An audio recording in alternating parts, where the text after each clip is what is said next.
اللہ اکبر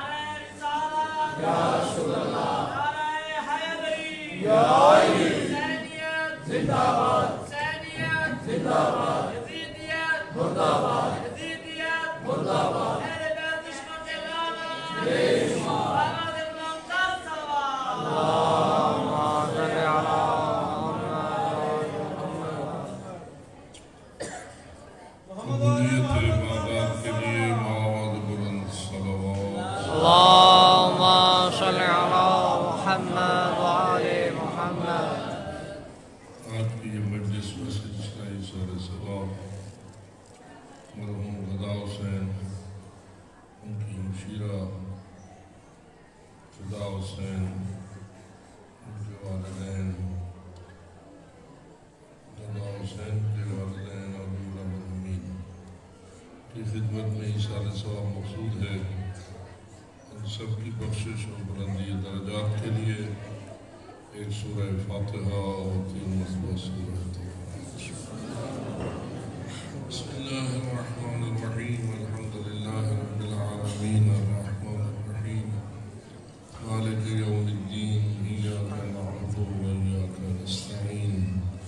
اهدنا الصراط المستقيم صراط الذين أنعمت عليهم غير المغضوب عليهم ولا الضالين. بسم الله الرحمن الرحيم. قل هو الله أحد الله الصمد لم يلد ولم يولد ولم يكن له كفوا أحد.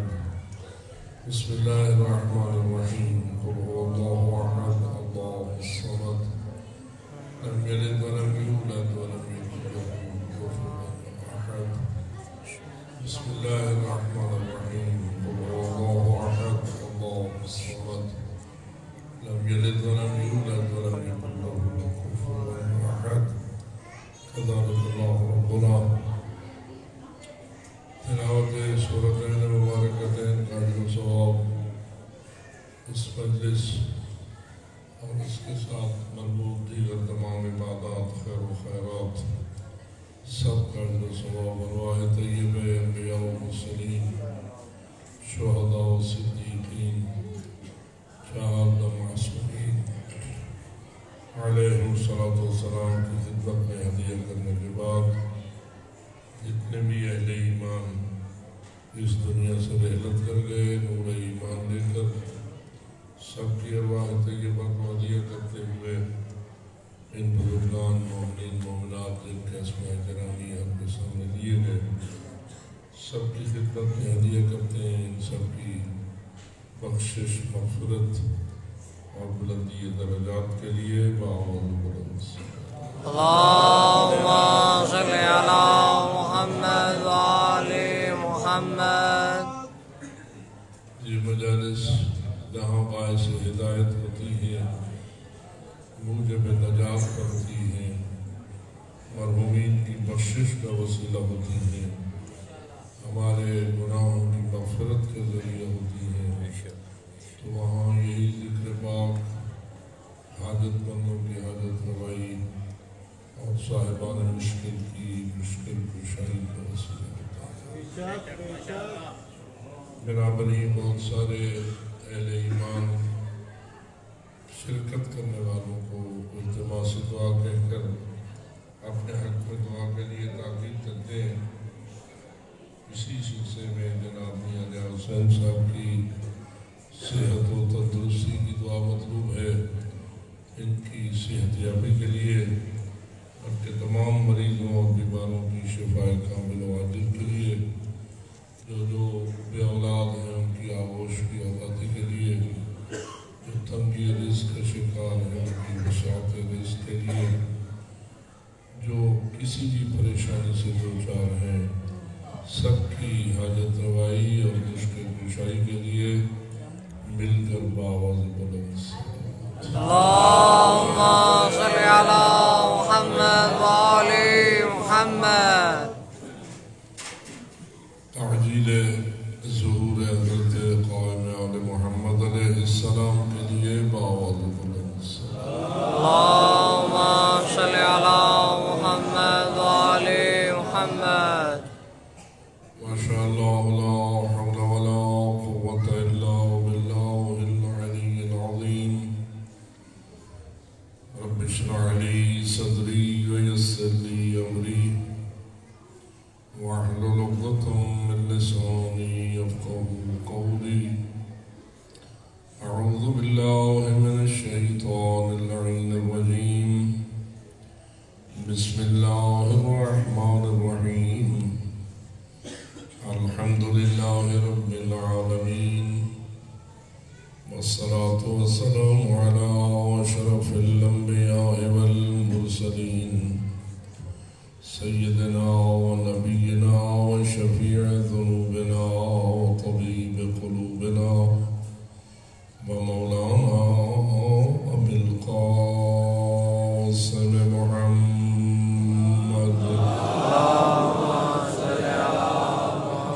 والسلام على أهل بيته الطيبين الطاهرين المعصومين الغر الميامين المنتجبين المكرمين الذين قال الله تعالى في شأنهم إنما يريد الله ليذهب عنكم الرجس أهل البيت ويطهركم تطهيرا. اللهم صل على محمد وآل محمد. ورحمة الله على أحبابهم وأصحابهم وشيعتهم ومواليهم أجمعين، ولعنة الله على أعدائهم وقاتليهم وظالميهم ملعونين من يوم ظلمهم إلى أبد الآبدين. أما بعد، فقال الله تبارك وتعالى في كتابه المبين وخطابه المتين: بسم الله الرحمن الرحيم. لقد أرسلنا رسلنا بالبينات وأنزلنا معهم الكتاب والميزان ليقوم الناس بالقسط. الصلوات. اللهم صل على محمد وآل محمد. نعرہ تکبیر، اللہ اکبر. نعرہ رسالت، یا رسول اللہ. نعرہ حیدری، یا علی. نعرہ صلوات. اللهم صل على محمد وآل محمد. شکر ہے اس اللہ کا جس نے سورہ فاتحہ کی ابتدا میں اپنی تعریف کی اور اپنا تعارف کرایا اور فرمایا: الحمدللہ رب العالمین. ساری تعریفوں کا مستحق وہ اللہ ہے جو سارے جہان کا وحدہ لا شریک ہے. ماشاءاللہ.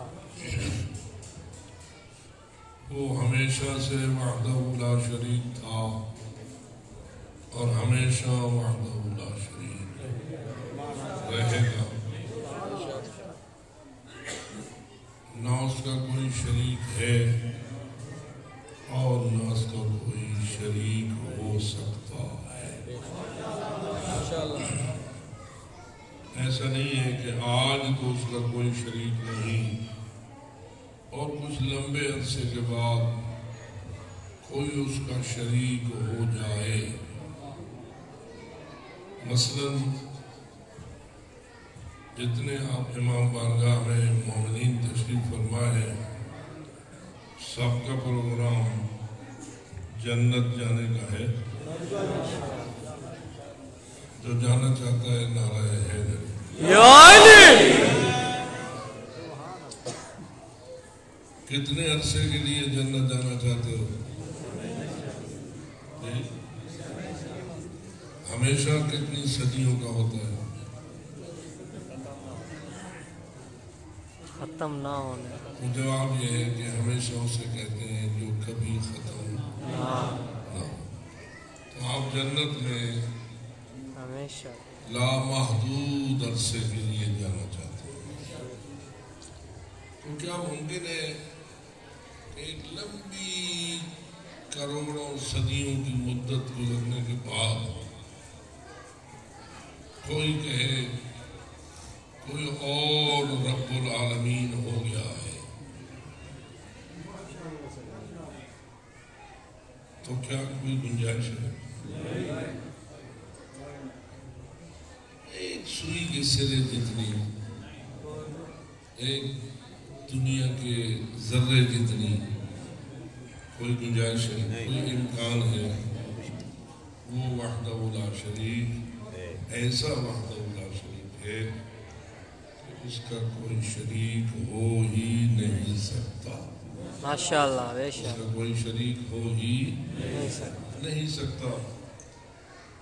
حماقت ہے، بے وقوفی ہے، بے عقلی ہے ان لوگوں کی جو اس کا کسی کو شریک مان لیتے ہیں۔ بے شک ماشاءاللہ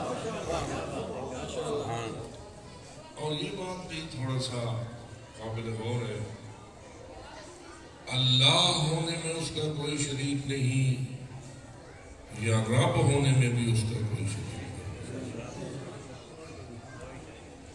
میں تھوڑی آزمائش شروع کی تھی، ماشاءاللہ چونکہ میں جانتا ہوں کہ یہ جھکڑ بہت بڑا آزاداری کا مرکز ہے، اور متنوع مختلف قسم کے پڑھنے والے یہاں آتے رہتے ہیں، اور آپ ہر ایک سے فیض پاتے رہتے ہیں۔ ماشاءاللہ تو تھوڑا یہ حق ہے تھوڑا ہی امتحان کی طرف۔ ماشاءاللہ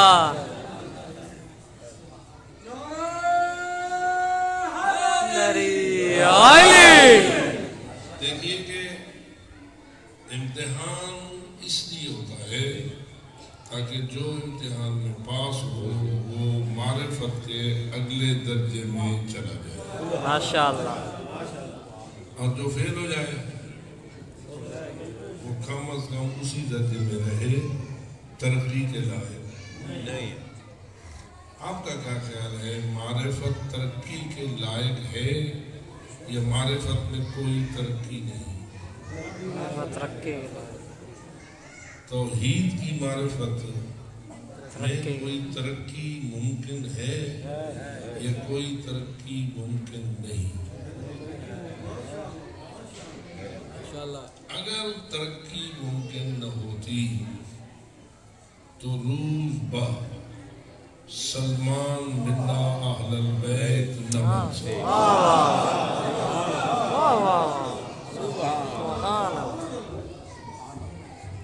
ایک آتش پرست آگ پوجنے والے گھر میں پیدا ہونے والا بچہ گھر چھوڑتا ہے، اور بس اتنا ہی کہہ سکتا ہوں وہ معرفت کا سفر شروع کرتا ہے۔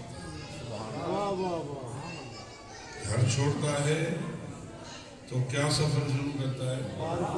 یعنی میں یہ بتاتا ہوں آج کل بھی ہم لوگ گھر چھوڑ رہے ہیں، بہت سارے، کوئی دبئی جا رہا ہے، کوئی ابوظہبی جا رہا ہے، کوئی سعودی جا رہا ہے، کوئی لندن جا رہا ہے، کوئی کینیڈا جا رہا ہے، کوئی امریکہ جا رہا ہے، جا رہے ہیں نا لوگ۔ ان کے جانے کا مقصد کیا ہوتا ہے؟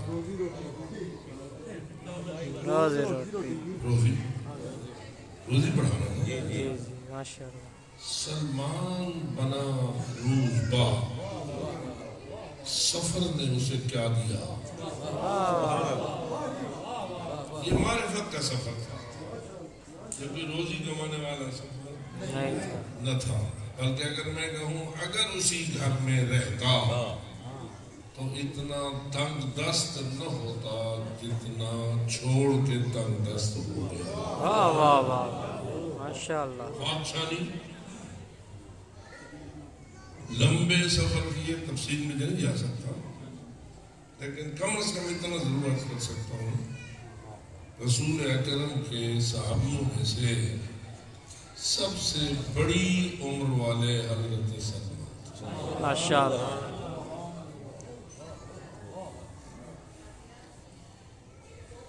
باتیں تو بہت ساری ہو سکتی ہیں، لیکن جو ذہن میں آتی ہے وہ آپ کو عرض کرتا ہوں۔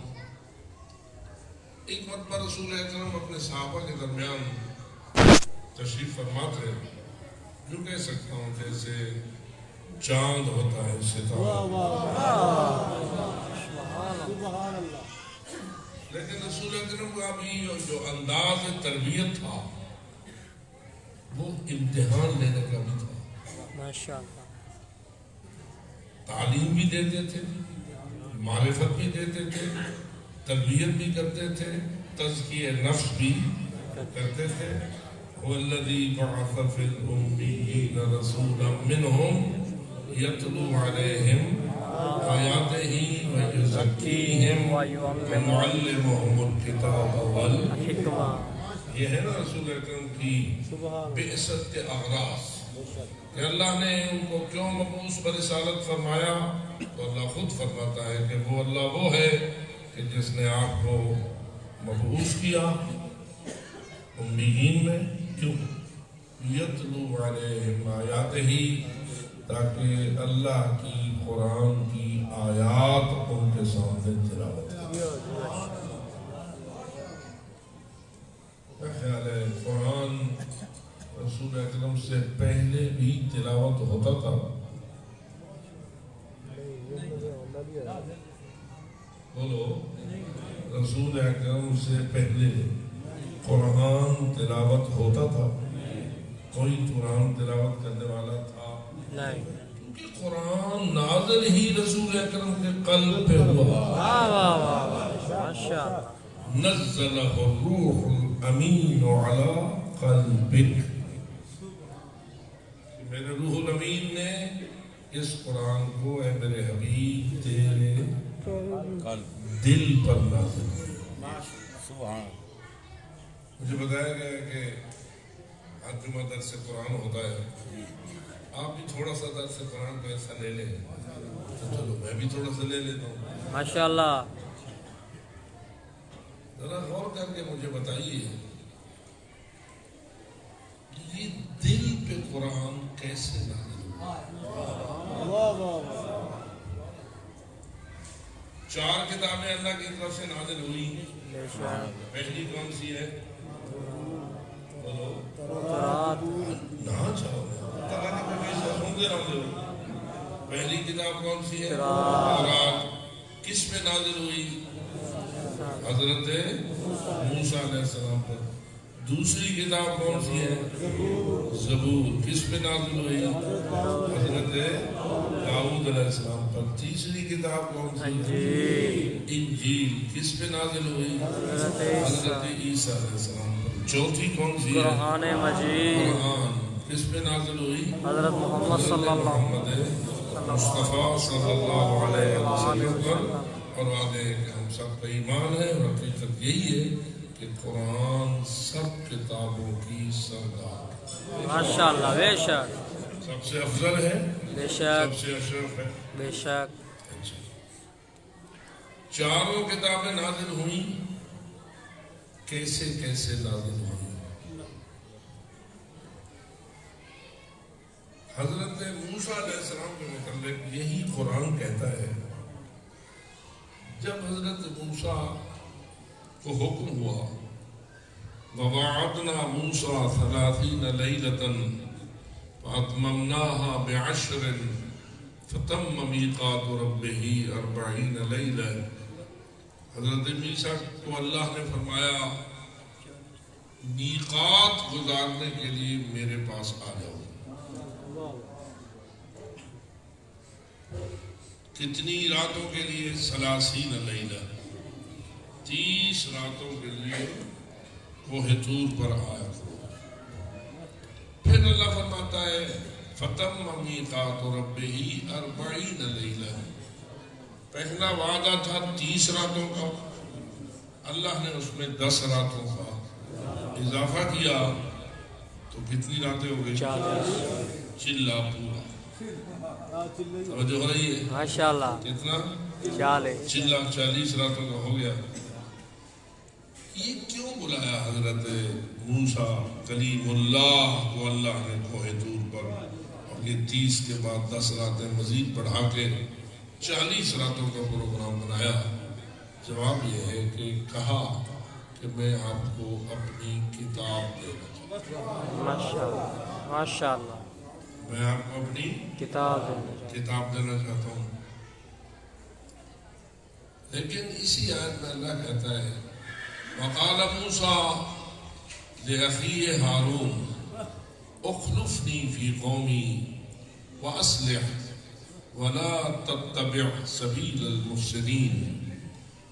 حضرت موسیٰ نے وہ 40 راتوں کا چلہ گزارنے کے لیے جب کوہ طور کی طرف جانا چاہا تو اپنے بھائی ہارون سے کہا۔ کس سے کہا؟ قال موسیٰ لأخیہ ہارون۔ حضرت موسیٰ نے کس سے کہا؟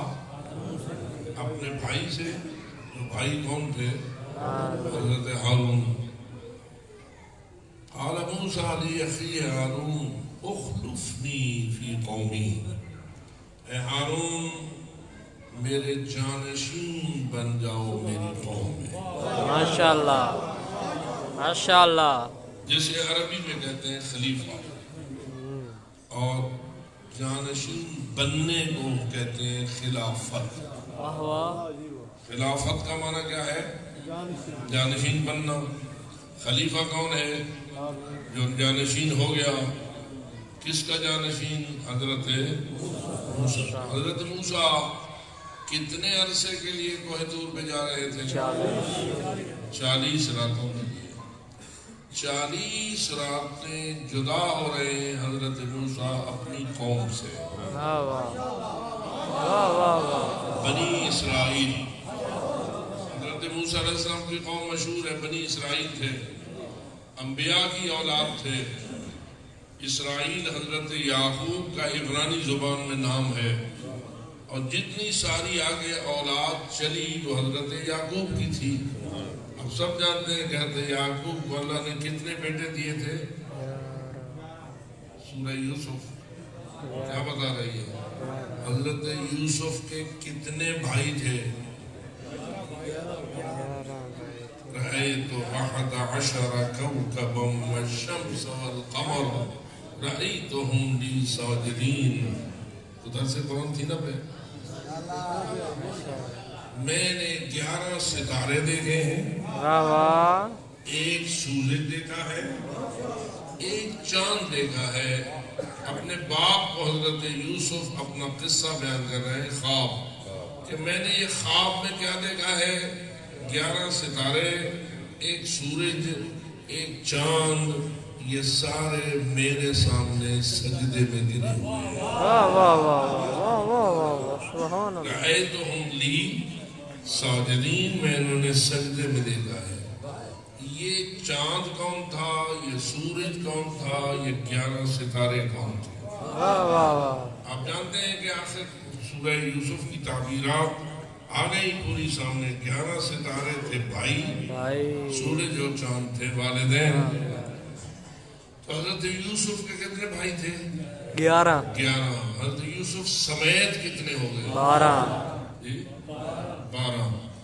یہ 12 جو حضرت یعقوب کے بیٹے تھے، ان 12 کو اللہ نے بااولاد بنایا۔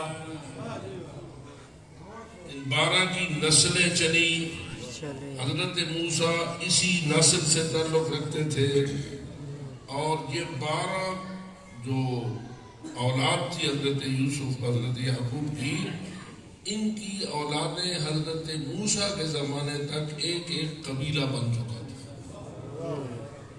ٹھیک ہے، ایسے ہوگا ہی نہیں ہوتا۔ صدیاں گزرتی ہیں تو ایک سینکڑوں میں تبدیل ہو جاتے ہیں، ہزاروں میں تبدیل ہو جاتے ہیں، قبیلے بن جاتے ہیں۔ تو یہ 12 قبیلے بن گئے تھے، اور 12 قبیلوں میں اللہ نے حضرت موسیٰ اور حضرت ہارون کو نبی بنا کر دیا۔ ماشاءاللہ۔ لاکھوں کی تعداد تھی اس وقت، اور اللہ نے حضرت موسیٰ کو کلیم اللہ بنایا، کوہ طور پہ بلایا اور فرمایا کہ آؤ میں تمہیں اپنی کتاب کون سی؟ تورات دینا چاہتا ہوں۔ اب جب جدا ہونے لگے حضرت موسیٰ اپنی قوم سے اور جانے لگے کوہ طور کی جانب کتاب تورات حاصل کرنے کے لیے، تو فرماتے ہیں اے میرے بھائی ہارون، میری قوم بغیر میرے خلیفے کے نہیں ہونی چاہیے۔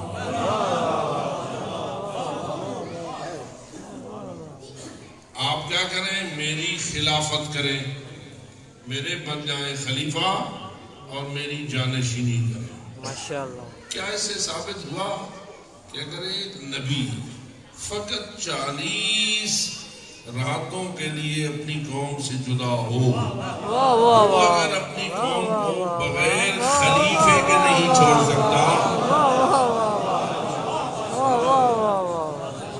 فرمائیے رسول اکرم جب اس دنیا سے روانہ ہوئے تو کتنے عرصے کے لیے؟ واہ واہ اپنی قوم سے رسول اکرم صلی اللہ علیہ وآلہ وسلم پوری زندگی قیامت تک کے لیے جدا ہو رہے ہیں. وہ فقط حضرت موسیٰ ہیں، وہ فقط 40 راتوں کے لیے جدا ہو رہے ہیں، یہ ہمیشہ کے لیے جدا ہو رہے ہیں. وہ 40 راتوں کو بغیر خلیفہ کے نہیں چھوڑ سکتے. واہ واہ آج مسلمان کہتے ہیں اللہ کا رسول جو سارے رسولوں کا سردار ہے وہ اپنی پوری ملت اور قوم کو قیامت تک کے لیے بغیر کسی جانشین کے بنائے چلا گیا.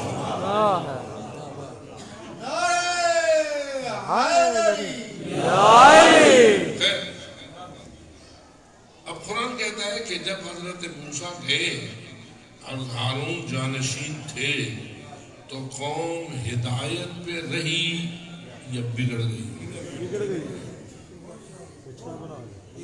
جی 40 راتوں اللہ کا ایک اولو العزم رسول اپنی اس قوم سے جدا ہو رہا ہے جو اولاد انبیاء ہیں. آج کل کی اصطلاح کے مطابق سارے سادات کرام ہیں. ہاں جی صحیح کہا. یہ سید کیوں کہتے ہو؟ شاہ صاحب قبلہ بیٹھے ہیں، کیوں سید ہے یہ؟ کہ یہ پاک پیغمبر کی اولاد ہے، اولاد رسول ہے. اور اللہ نے یہ فیصلہ کیا ہے کہ رسول اکرم کی جو اولاد ہونی تھی وہ صلب علی سے ہونا تھی. علی و بطول کی جو اولاد ہے وہی اولاد رسول ہے. یہ فیصلہ الہی ہے کیونکہ اللہ نے جو حضرت رسول اکرم کی اپنے بیٹے تھے ان کو واپس لے لیتا تھا. ہوئے تھے حضرت خدیجہ الکبریٰ سے بیٹے، لیکن اللہ نے انہیں بچپن میں ہی وفات دے دی تھی. اور حضرت رسول اکرم کی آغوش اولاد نرینہ سے خالی تھی. اس وجہ سے لوگوں نے حضرت کو تانے دیے کہ ابتر ہو گیا ہے، بے نسلہ ہو گیا ہے، آگے اس کی کوئی نسل نہیں چلے گی. تو میں کہتا ہوں یہ بیٹے دیے کس نے تھے، پھر لیے کس نے تھے؟ ذرا فرمائیے بیٹے دینے والا کون، پھر لینے والا کون؟ اپنے سب سے بڑے حبیب کو کس نے دیے؟ اللہ نے. پھر واپس کس نے لیے؟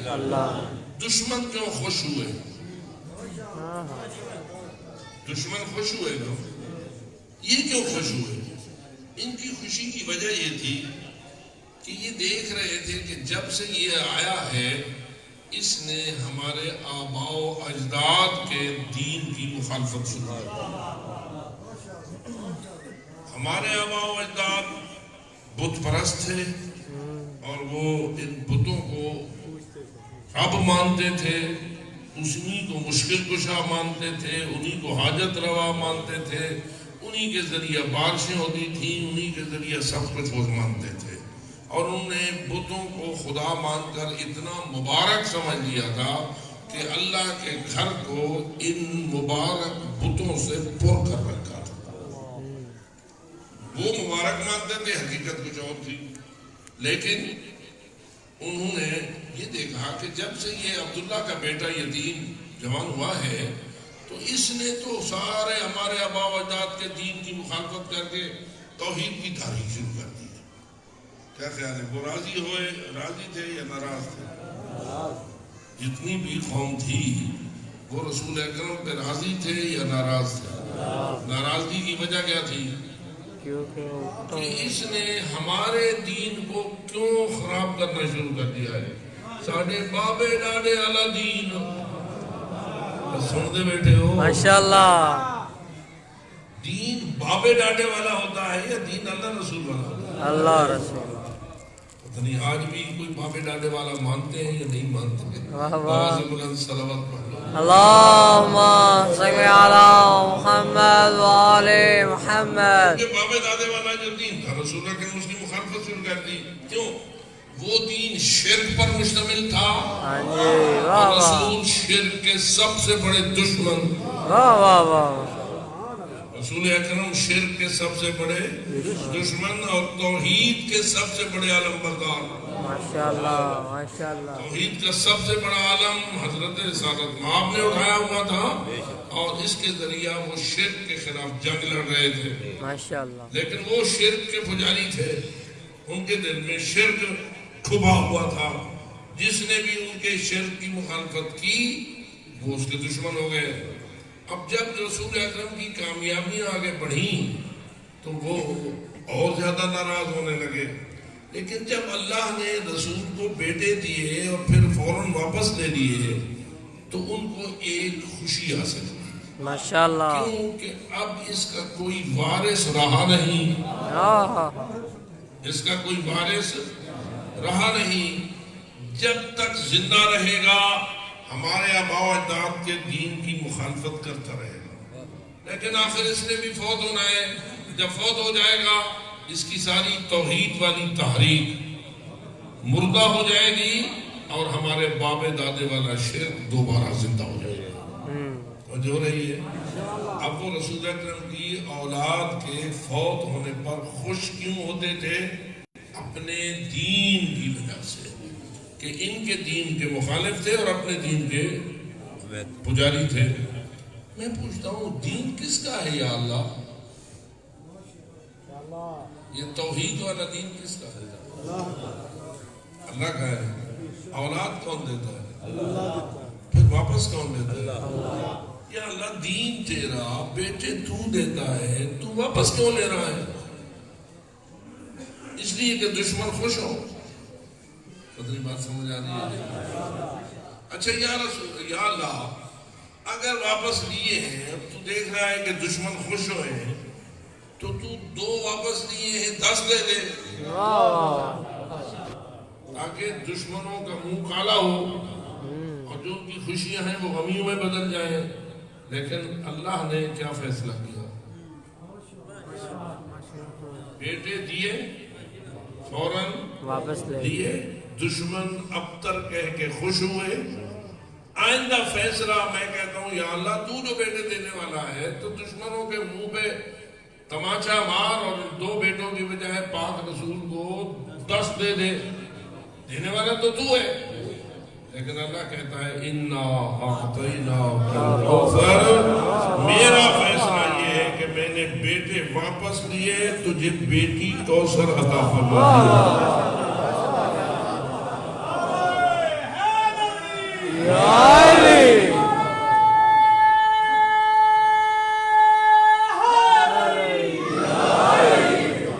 اب مسئلہ تو تھا نا توحید اور شرک کا، جنگ کس کی تھی؟ توحید اور شرک کی۔ وہ مشرک کافر قریش حمایت کرتے تھے شرک کی، اور رسول اکرم جو تھے وہ علم بردار تھے توحید کے۔ اللہ نے دے دی بیٹی، ماشاء اللہ کیا خیال ہے مقصد پورا ہوا؟ جس کو سمجھنے کی ضرورت ہے، اللہ کا مقصد پورا ہوا، رسول کا مقصد پورا ہوا۔ اب آپ نے یہ فیصلہ کرنا ہے آیا اس بیٹی کے ذریعہ دین پھیلا یا نہ پھیلا؟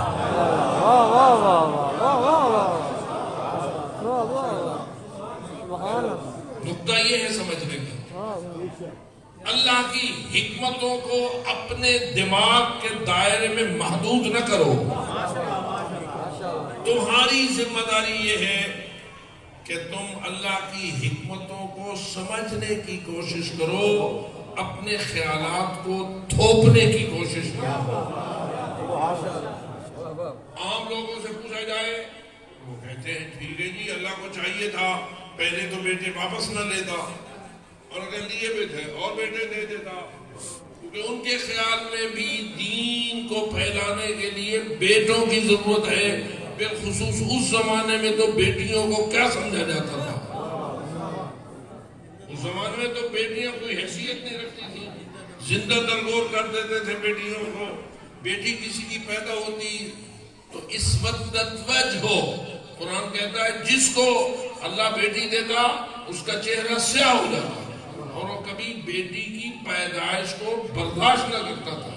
اور بسا اوقات اتنی خباثت تھی کہ بیٹیوں کو جا کر زندہ گڑھے میں پھینک کر مار دیتے تھے، جس کو کہتے ہیں زندہ درگور کرنا. ان کے نزدیک بیٹیوں کی ویلیو اتنی کمزور تھی. لیکن ذرا دیکھ تیرا اللہ کیسا حکیم ہے. تیرا اللہ کیسا حکیم ہے. بیٹی دے رہا ہے، بیٹی بھی فاطمہ جیسی، جس فاطمہ کے فاطمہ ہونے کا اللہ نے منصوبہ اول سے بنا رکھا تھا.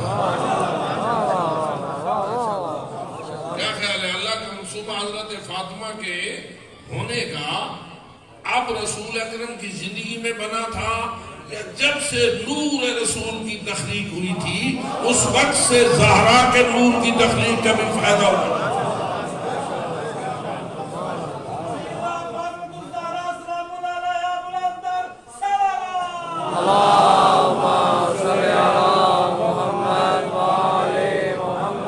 آپ سنتے ہیں رسول اکرم نے فرمایا اول ما خلق اللہ نوری.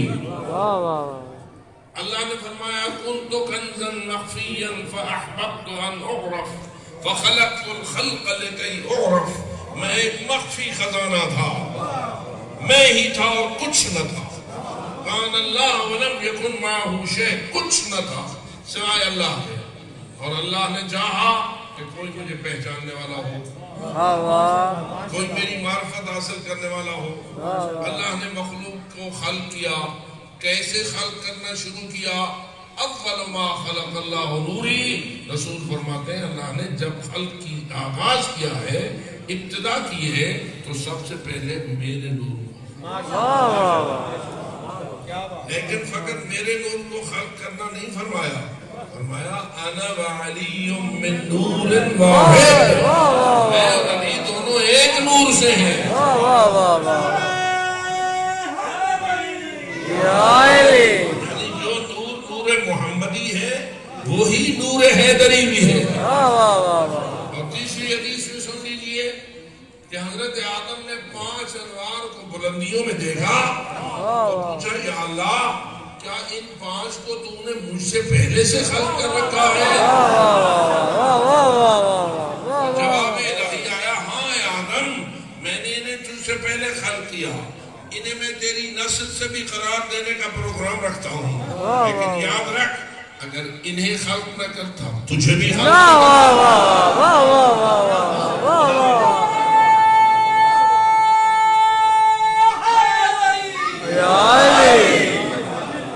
ذرا مجھے آپ تھوڑا سا بتائیے اگر بابا آدم ہی خلق نہ ہوتے تو یہ سونے خوبصورت آدمی چہرے کہاں سے آ جاتے جی؟ تو کچھ حضرت آدم کا بھی ہمارے آنے میں حصہ بنتا ہے یا نہیں؟ بے شک. اپنے بابے دادے تو تمہیں یاد رہتے ہیں اور وہ پہلا بابا کیوں نہیں یاد رہتا؟ لہذا میرا عرض ہے ایک سلوات پہلے بابے کے لیے بآواز بلند. اللہم صلی علی محمد وآل محمد. بھی لائے کے سلوات ہے یا نہیں؟ بے شک. میرے پیو کو بخشوا دو، میرے لاڈے کو بخشوا دو، میرے نانے دے واسطے، میرے بابے دے واسطے. یہ جتنے ایصال ثواب تم کرتے ہو اپنے قریبی بابا دادا تو تمہیں یاد رہتے ہیں. اور اگر حضرت آدم حقدار ہیں تو میرے خیال میں حق حضرت حوا کا بھی بنتا ہے. ایک سلوات اما حوا کے لیے. اللہم صلی علی محمد وآل محمد.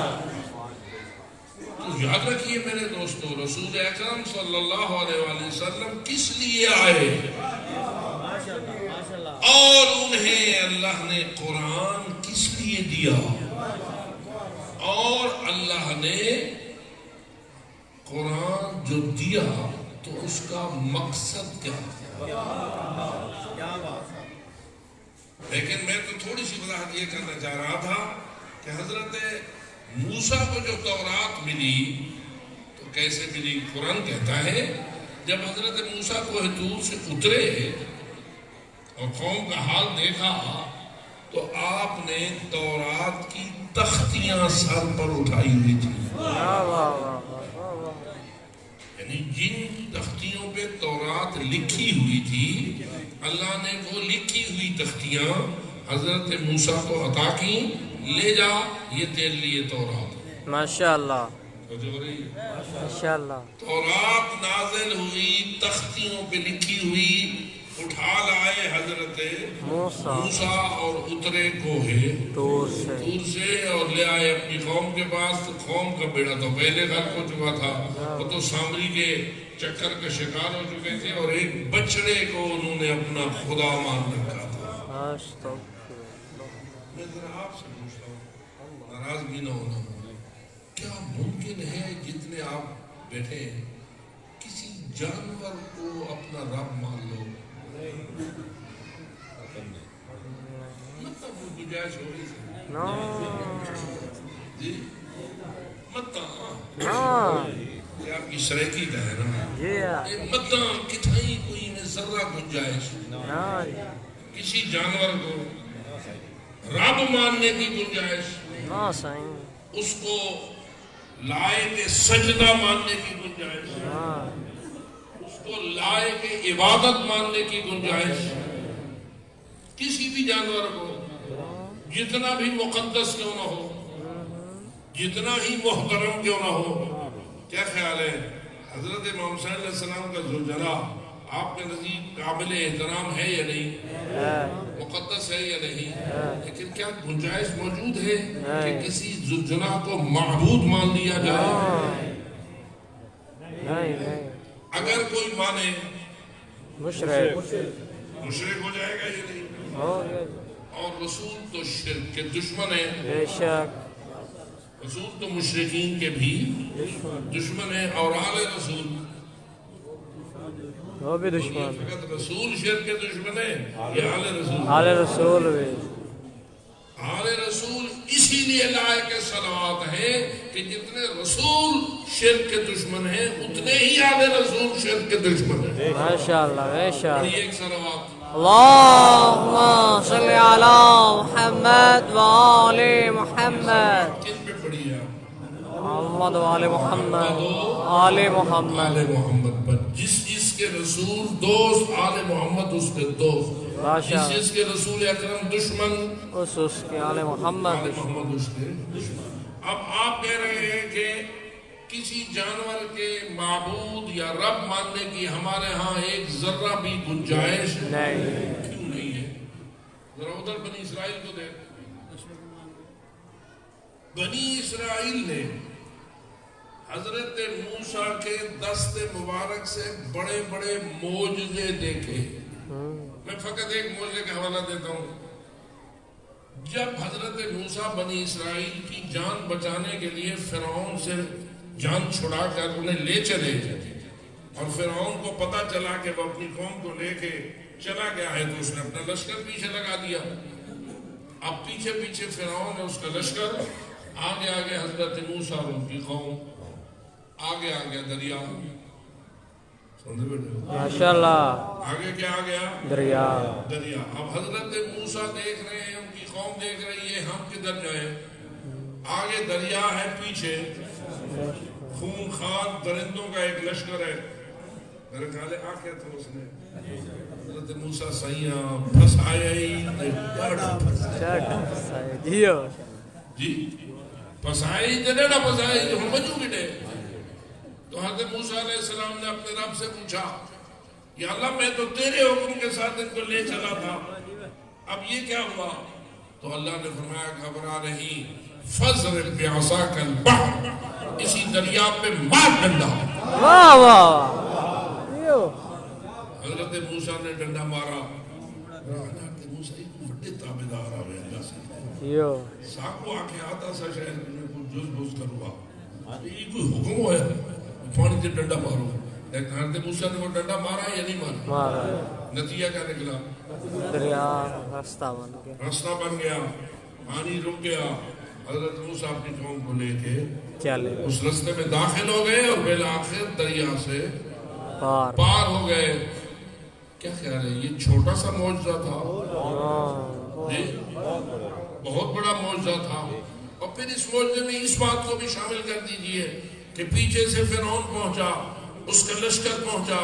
اس وقت تک وہ دریا آپس میں مل گیا یا رستہ بحال رہا؟ مل گیا مل گیا. جب فرعون آپ سے رکھا معلومات کا تھوڑا سا اختلاف نہ کیجیے, ذرا تھوڑا سا صبر کیجیے. اگر راستہ بحال نہ رہتا تو فرعون غرق کیسے ہوتا؟ واہ واہ واہ. کیا فرعون اپنے لشکر سمیت اس دریا میں غرق ہوا یا نہیں ہوا؟ کیسے غرق ہوا؟ راستہ راستہ رہا اور فرعون نے دیکھا واہ واہ. اور یہ سمجھا کہ حضرت موسیٰ اپنی قوم سمیت اسی راستے سے گزر کر پار چلے گئے ہیں. میں بھی پوچھتا فرعون سیاڑا ہا یا پاگل؟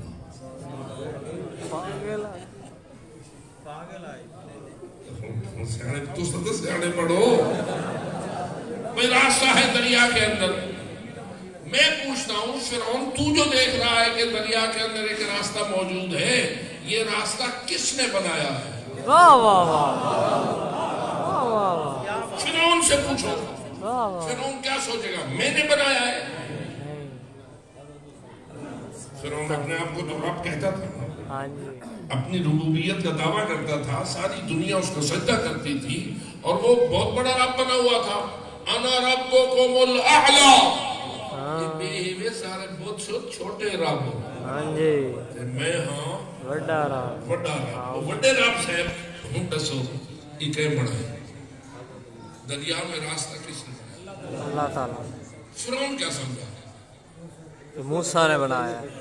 تو جو رہے نا, اب ذرا میں آپ سے یہ پوچھنا چاہ رہا ہوں, فرعون نے جب راستہ دیکھا تو کیا سمجھا یہ راستہ میں نے بنایا ہے؟ سمجھ سکتا ہے یہ بات؟ نہیں.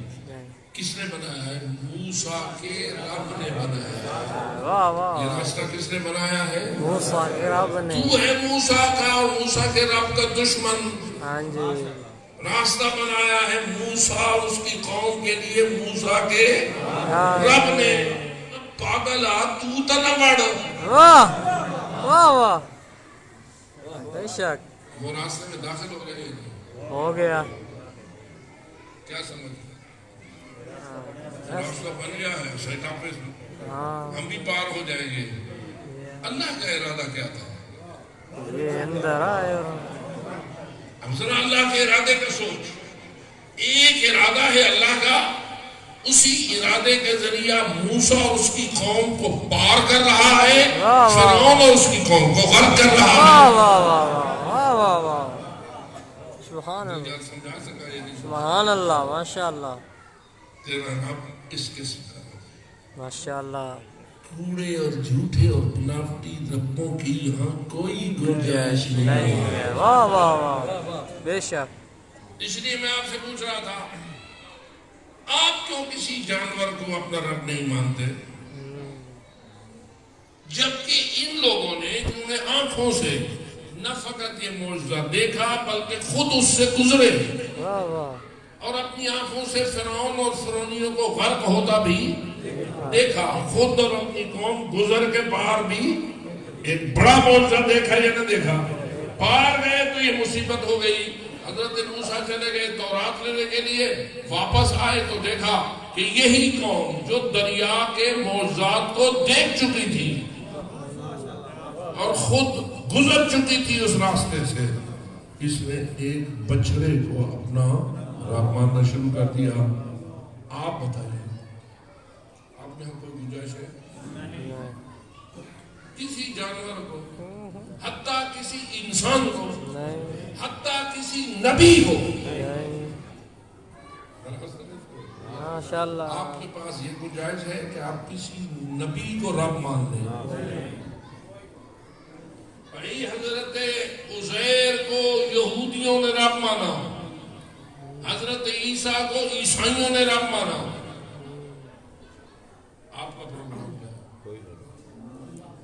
اللہ کے سوا کوئی رب نہیں. بولیے اللہ کے مجھ سے سننے والوں کچھ اپنے اندر محفوظ کرو. فقط لذت لینے کے لیے اور آواز کی چس لینے کا نام مجلس نہیں. واہ واہ. تھوڑا سا اپنی اوپر غور کرو. آج قرآن مجید تو نازل ہوئے 1400 سال گزر گئے. رسول اکرم کو تشریف لائے ہوئے 1400 سال سے زیادہ عرصہ گزر گیا. آپ آج 14 صدیاں گزرنے کے بعد بھی اپنے ذہن کے کسی خانے میں ایک ذرہ بھر بھی یہ گنجائش نہیں رکھتے کہ ہم کسی اللہ کے علاوہ کسی اور کو رب مانیں گے. خواہ وہ نبی ہوگا, خواہ وہ وسیع ہوگا, حتیٰ کہ ہم علی کو بھی رب نہیں مانتے. واہ واہ واہ. بے شک بے شک بے شک. توجہ ہو رہی ہے؟ ماشاءاللہ. اب بتاؤ, ایک قوم وہ ہے جو اپنی آنکھوں سے معجزے دیکھ چکی ہے, خود ان معجزوں سے گزر چکی ہے.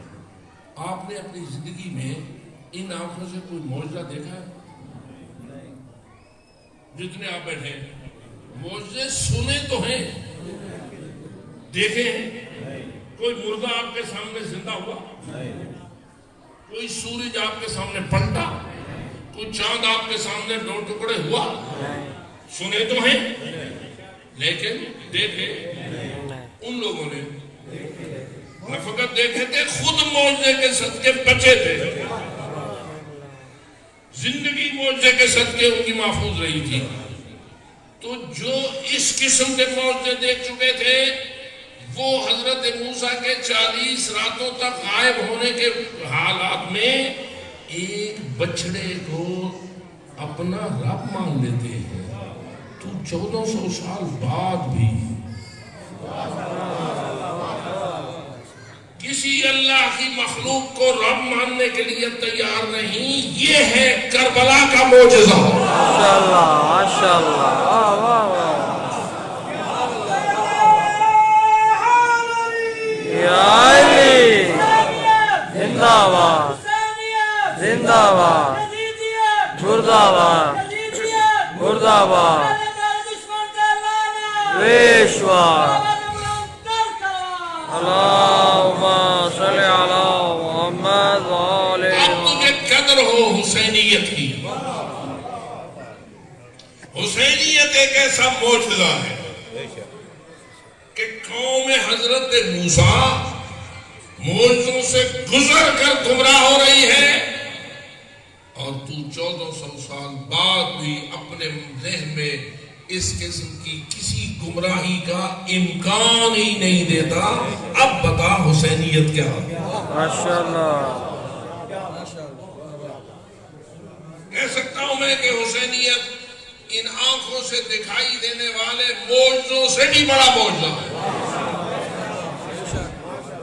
ڈنڈے کے ساتھ دریا کا رخ جانا معجزہ ہے, لیکن اس معجزے کی شان کچھ اور ہے. حسینیت والے معجزے کی شان کچھ اور ہے. اللہ نے تجھے توحید خاندان رسول کے صدقے اس انداز سے سکھائی ہے, اور معرفت توحید تیری اس مقام پر پہنچی ہوئی ہے کہ تجھے اس قسم کے دھوکے کوئی دھوکے میں نہیں لا سکتے. ماشاءاللہ. اور الحمدللہ آج ہم اللہ کے ممنون احسان ہیں کہ آج کی ان محفلوں میں کچھ ایسے بدبخت کمزر غیر ذمہ دار لوگ آپ کی مجلسوں اور امامباڑوں میں داخل ہوئے جنہوں نے اللہ کے علاوہ کسی اور کو رب ماننے کی بات کی, لیکن اللہ کے نبی کے وارث علماء ایسے ہو گئے جنہوں نے سب باتوں کو رد کر کے کہا وہ وحدہ لا شریک ہے اور وہی رب العالمین. یا علی یا علی یا علی مدد تک هذا. بس کتنا بتا. سلامتی کے لیے باواز بلند صلوات. اللہم صلی علی محمد وآل محمد. بس آخری جملہ یہ پوچھ کر مجلس کا اختتام کرنا چاہوں گا. ماشاءاللہ. اللہ ہی رب ہے, بے شک اللہ بھی رب ہے. اللہ ہی رب ہے, اللہ ہی رب ہے. آپ کی اردو عربی نہیں ہے. اللہ ہی رب ہے یا اللہ بھی رب ہے؟ اللہ ہی رب ہے. ہی کہاں ہوتا ہے، بھی کہاں ہوتا ہے؟ جہاں اکیلا ہوتا ہے ہی وہاں ہوتا ہے جہاں کوئی دوسرا ثانی نہیں ہو. نہ ہو. بھی کہاں ہوتا ہے؟ جہاں دوسرا کوئی ہو. جہاں کوئی دوسرا ہو. ثانی ہو. تو اللہ ہی رب ہے یا اللہ بھی رب ہے؟ اللہ ہی رب ہے. اسی وزن پر علی ہی علی ہے یا علی بھی علی ہے؟ علی بھی علی ہے. واہ واہ واہ واہ. کوئی علی کا ثانی تھا، ہے، نہیں ہوگا، نہیں ہو جائے گا. نہیں.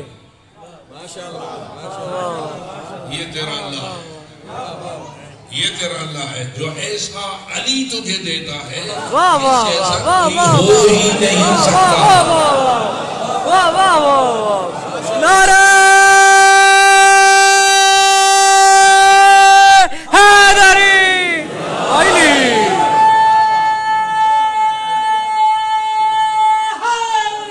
یا علی. ماشاءاللہ.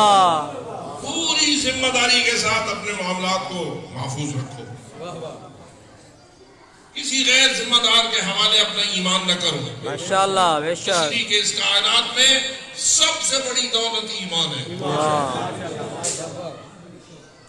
جتنی بھی تیری جائیداد ہو، جائیداد زیادہ اہم ہے یا ایمان؟ جتنی بھی تیری اولاد ہو، اولاد زیادہ پیاری ہے یا ایمان؟ جان زیادہ پیاری ہے یا ایمان؟ ایمان. جان کا دشمن بڑا دشمن ہے یا ایمان کا دشمن بڑا دشمن؟ ایمان.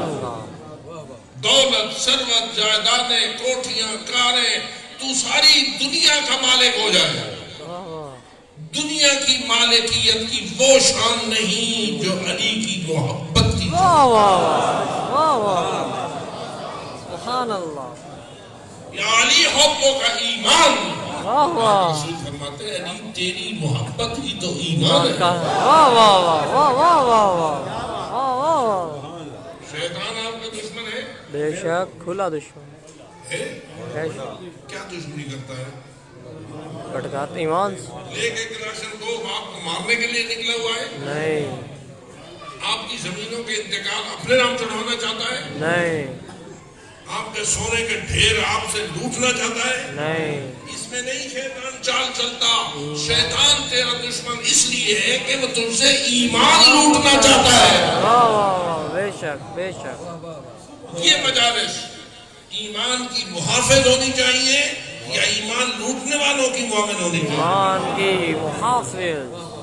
بس میں آخری بات کہوں گا، میں ان لوگوں کو اتنا بڑا مجرم نہیں سمجھتا جو مجھ سے پڑھتے ہیں تیرا ایمان لوٹنے کے لیے. میں مجرم ان کو سمجھتا ہوں جو ان کو بلاتے ہیں جو واہ ایمان واہ لوٹنے واہ والے واہ ہیں. واہ واہ واہ واہ واہ واہ. بے شک. ماشاءاللہ. جیو. واہ واہ واہ. اس لیے بڑے بیٹھ کر باتیں کرتے ہو، فلانا یہ کرتا ہے، فلانا وہ کرتا ہے. واہ واہ. فلانے کی بات بعد میں کر، پہلے اپنی اپنی بات کر بات. کہ تو امام بارگاہوں میں ایسے لٹیروں کو داخل کیوں نہیں دیتا؟ واہ واہ واہ واہ واہ واہ واہ واہ واہ واہ. جیو. یہ امام بارگاہ ہے، امام کی کے دین کی ترویج گاہیں ہیں. واہ واہ واہ. وقف ہے یا نہیں؟ بے شک. کس لیے وقف ہے؟ ایمان کے لیے. ایمان. دین کے لیے ہے، ایمان کے لیے ہے یا کسی کی ذاتی جائیداد ہے؟ ایمان کے. اور تجھے تو شریعت تیری ذاتی گھر میں بھی کسی ایسے ایمان کے لٹیرے کو بلانے کی اجازت نہیں دیتی کہ جا کے تو امام کے گھر میں بلائے.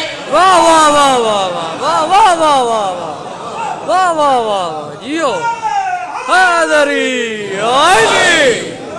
لہذا اس کی کوئی گنجائش نہیں. لیکن یاد رکھ، اگر آج امام کی حکومت آ جائے، واہ واہ. آنی چاہیے یا نہیں؟ آنی چاہیے. اللہم عجل، ولیک الفرج. یہ ہماری دعا ہے یا نہیں؟ بے شک. کتنی دیر بعد آئے؟ ابھی عجل فرجہ کا معنی کیا ہے؟ ابھی آئے یا ابھی ابھی ایک ہفتے کے بعد آئے؟ ابھی ابھی. ابھی آئے نا. اگر امام کی حکومت ابھی آ جائے تو امام کیا کریں گے؟ تجھے اجازت دیں گے کہ ان امام بارگاہوں کو ایسے ایمان لوٹنے والوں کے داخل ہونے کا مرکز بنا؟ لہذا اپنی اپنی ذمہ داریوں کا ادراک کرو. اگر 4 پیسے اللہ نے تجھے دیے ہیں تو اپنے پیسوں کو حق کی خدمت کے لیے استعمال کر، باطل کی حمایت کے لیے استعمال نہ کر. واہ واہ واہ واہ، ماشاءاللہ ماشاءاللہ. واضح ہے کہ بغیر خدیجۃ الکبریٰ کے مال کے دین نہیں پھیلتا. پیسے بھی خرچ ہوتے ہیں، مال بھی خرچ ہوتا ہے دین کی خدمت میں. کیا خیال ہے؟ حضرت خدیجۃ الکبریٰ کی دولت خرچ ہوئی تو ایمان بے آپ تک شک پہنچا. بے شک ماشاءاللہ.